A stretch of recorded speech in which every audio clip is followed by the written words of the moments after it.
Hello guys! Good afternoon everyone! Mga friendship ko, kumain na ba ang lahat? Ayan guys. Kakain na tayo mga friendship. My variant is tuyo at may sausawan at sukang niyog na my favorite. Sarap.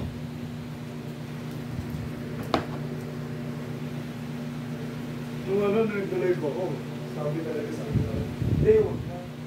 Oo.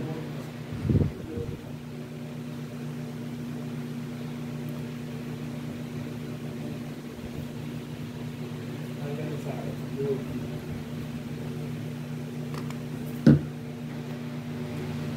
Okay. Naiya ako nun eh. Sabi sa akin, di wag, sabi, di wag na. Hindi, kasi pwede kasi maging reason yun, kaya hindi na sila bibili sa akin.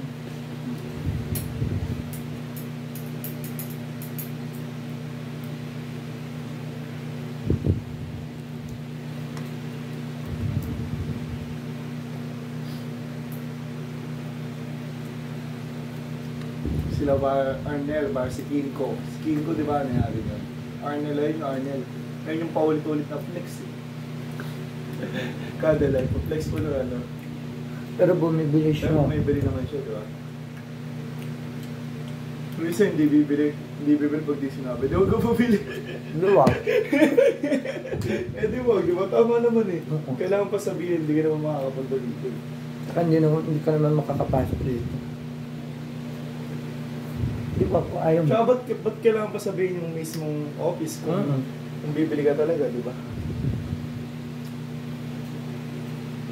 Bimute ka, bawal ka mag-comment. Diba? Gigigil mo pa.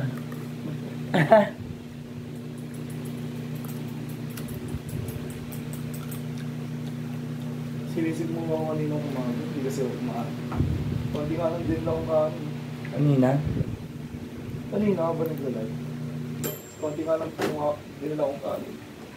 Sinasanay ko sabi, konti pa pala to. Dami na pala niya. Then sinasanay ko mag-boss ng kanin na yun pa konti-konti. So, di ba pag ano to, punong-puno tapos siksik. Ngayon hindi naman sa bawa kanin. Tingnan ko sisi.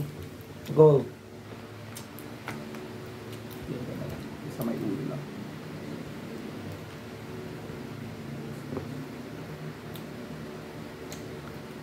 Tikman ko siya. Masarap kasi pag uli, crunchy.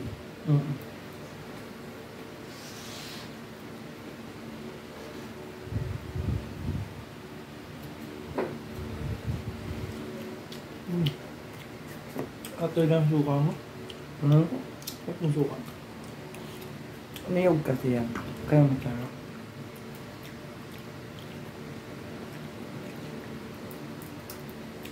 Ito masarap sa tawang sa lechon. Sarap yan. May toyo. Sarap yan.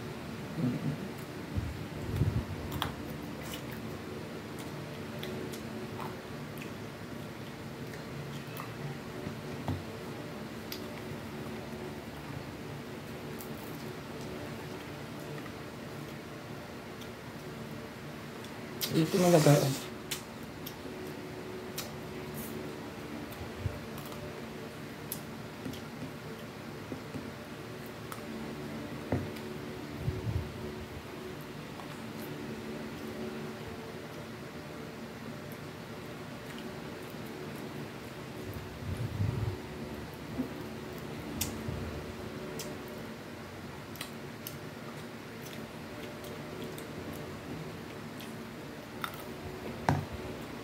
Bukas magpapawak ng papaya ko.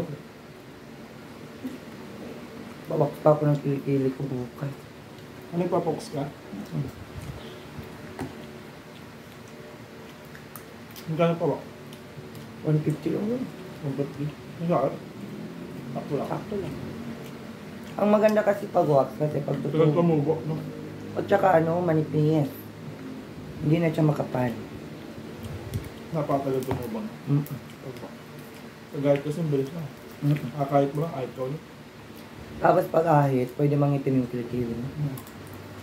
Binabasa ako. Mm.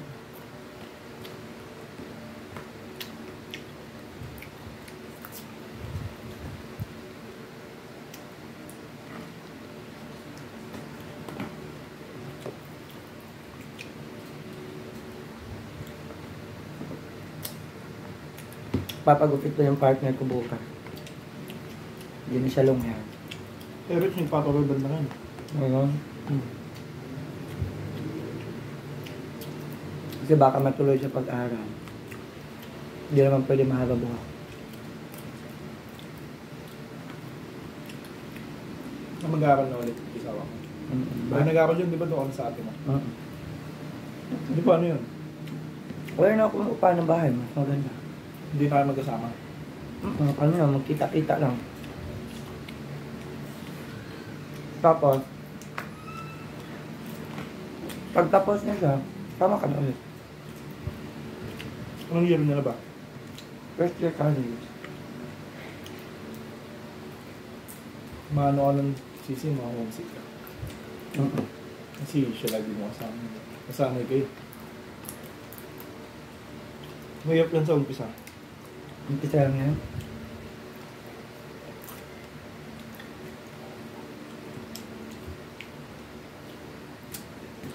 Yung mahirap sa umpisa.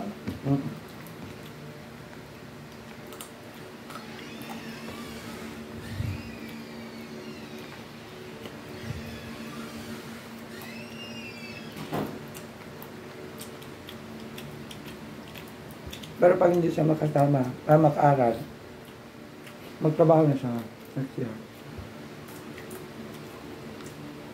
Tapos makukupapalig kayo. Pag nagano ba siya, nag-aaral siya, saan siya natitira na? Sa atin niya. Saan ba ako na? Nasa Makati. Kaka-graduate lang din. Business Administration. Sariling sikap lang ng Frenchie. Eh, pamilya na atin na. Wala pa. Gusto lang? Mangungupanan lang. Yun din napaalala sa kanya since elementary hanggang grade 12. Ilang taon na ba atin na? 26. Tanda ka pa pala na.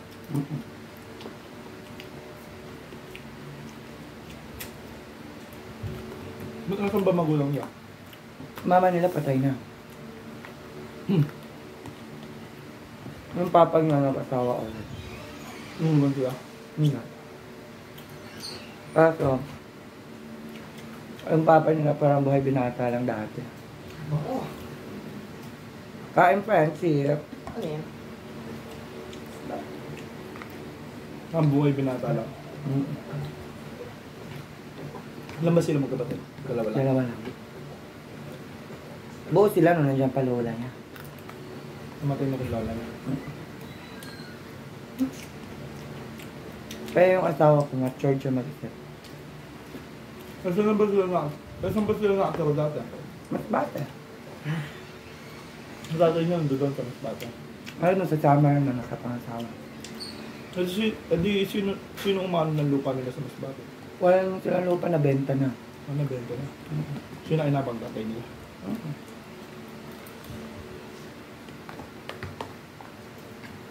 Hindi man lang sila binigyan.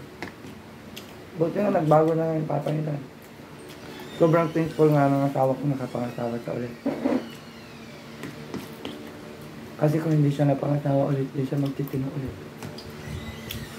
Ano lang ang tatay niya? Wala, yung nagtatrabaho, yung pera niya, pang-inom lang. Pambisyo lang. Pang sugal. Pambisyo lang talaga. Nakakaalala naman minsan sa kanila. Pero kahit ganun yun, mahal na mahal nila yun. Pero palaging pinagsasabihan yun ng partner ko. Ayoko na. Yung pag ginaya ka ng kanin, ayoko na. Kapag maalat, sige. Oo. Sige, maalat yan eh. Mahal na mahal nila yung papa niya. Buti nga nagbago.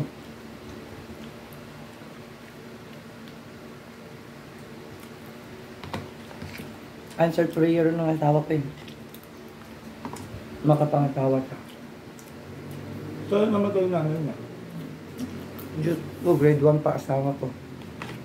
Namatay na.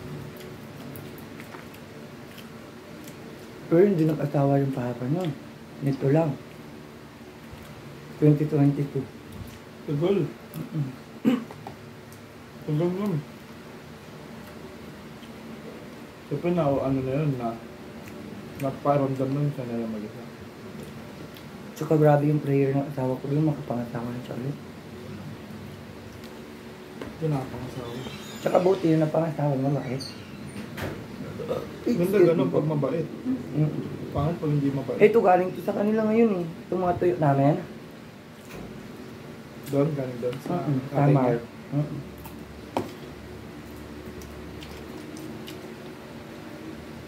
Ano ba?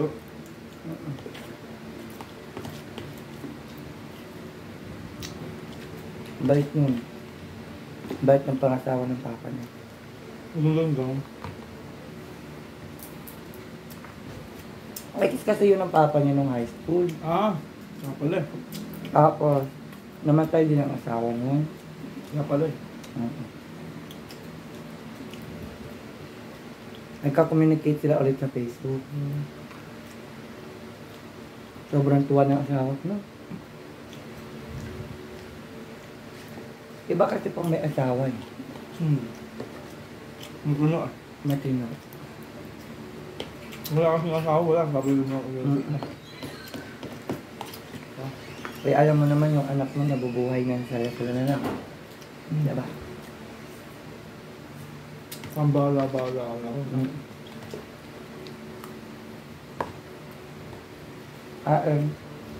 Ano nakita mo na? Hindi pa yun. Tinanong ko si Sai, wala daw. Nakalimutan ko kasi nun eh. Ha? Nakalimutan ko.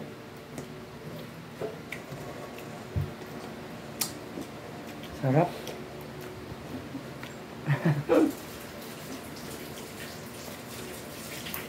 Itong sukam. Amoy na amoy daw yun ah. Yeah. Pagpasok. Sarap eh. Amoy namin. Dami na nakamoy eh. Amoy tuyo na masarap.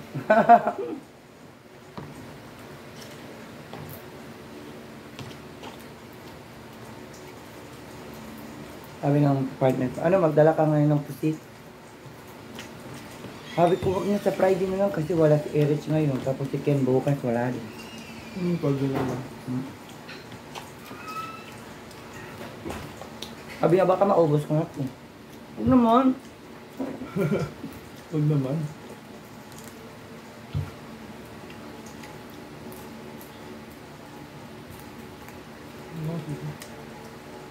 Sarap eh.